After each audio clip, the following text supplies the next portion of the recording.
I am happy to join with you today in what will go down in history as the greatest demonstration for freedom in the history of our nation.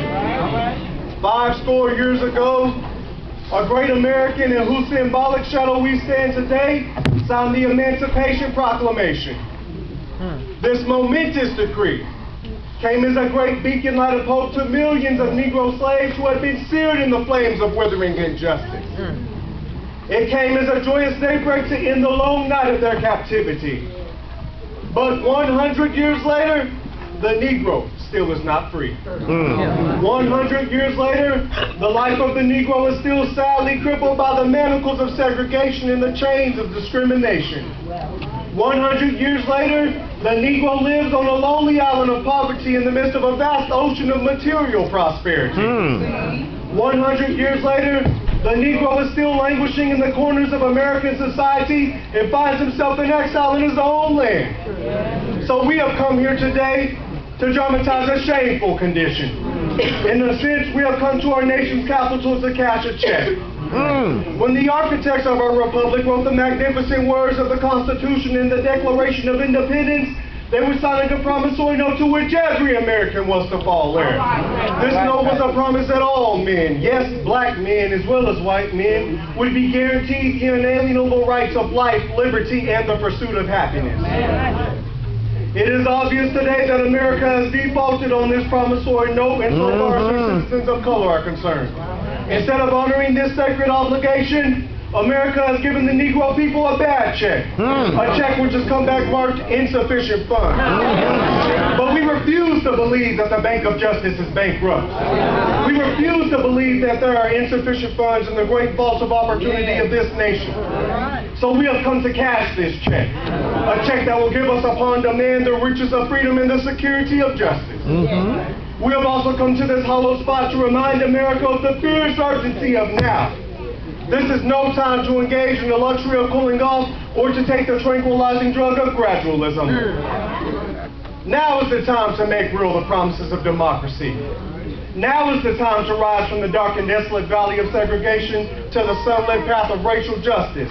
Now is the time to lift our nation from the quicksands of racial injustice to the solid rock of brotherhood. Now is the time to make justice a reality for all of God's children. All right. It would be fatal for the nation to overlook the urgency of the moment.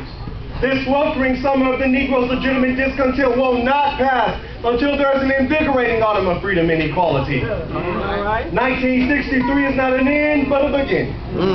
Those who hope that the Negro needed to blow off steam and will now be content will have a rude awakening as the nation returns to business as usual. There will be neither rest nor tranquility in America until the Negro is granted his citizenship rights. The whirlwinds of revolt will continue to shake the foundations of our nation until the bright day of justice emerges. But there is something that I must say to my people who stand on the warm threshold which leads into the palace of justice. In the process of gaining our rightful place, we must not be guilty of wrongful deeds. Let us not seek to satisfy our thirst for freedom by drinking from the cup of bitterness and hatred. We must forever conduct our struggle on the higher plane of dignity and discipline. We must not allow our creative protest to degenerate into physical violence. Again and again, we must rise to the majestic heights of meeting physical force with soul force. The marvelous new militancy which has engulfed the Negro community must not lead us toward distrust of all white people. For many of our white brothers, as evidenced by their presence here today, have come to realize that their destiny is tied up with our destiny. They have come to realize that their freedom is inextricably bound to our freedom. We cannot walk alone. As we walk, we must make the pledge that we shall always march ahead. We cannot turn back. There are those who are asking the devotees of civil rights, when will you be satisfied?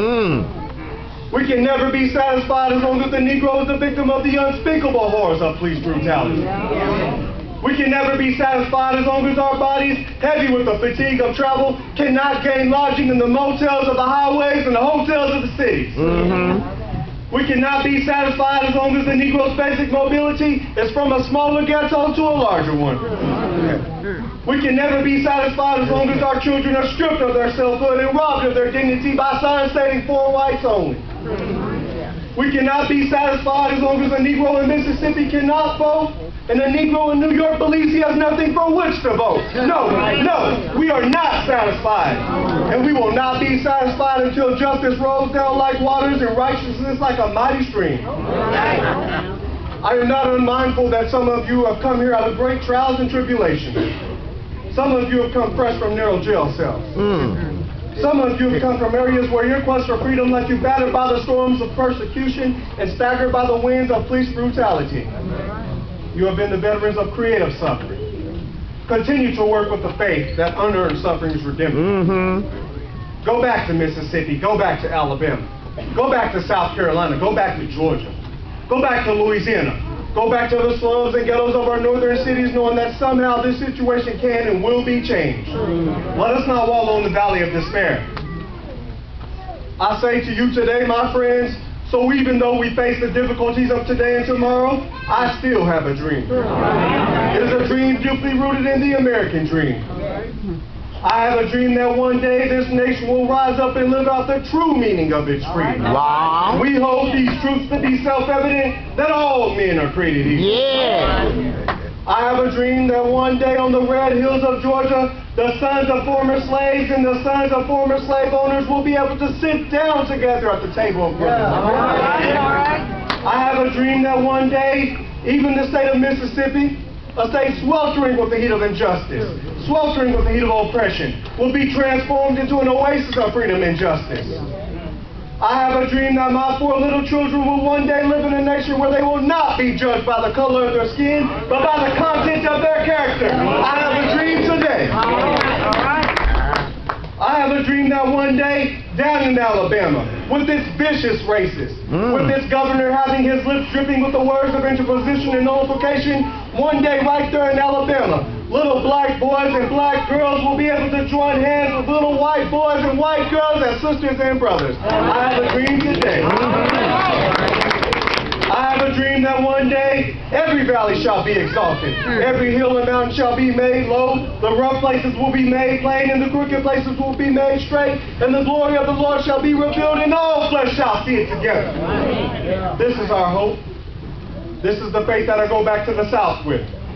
With this faith, we will be able to hew out of the mountain of despair a stone of hope. With this faith, we will be able to transform the jangling discords of our nation into a beautiful symphony of brotherhood. With this faith, we will be able to work together, to pray together, to struggle together, to go to jail together, to stand up for freedom together, knowing that we will be free one day. This will be the day when all of God's children will be able to sing with a new meaning. My country, 'tis of thee, sweet land of liberty of thee I sing.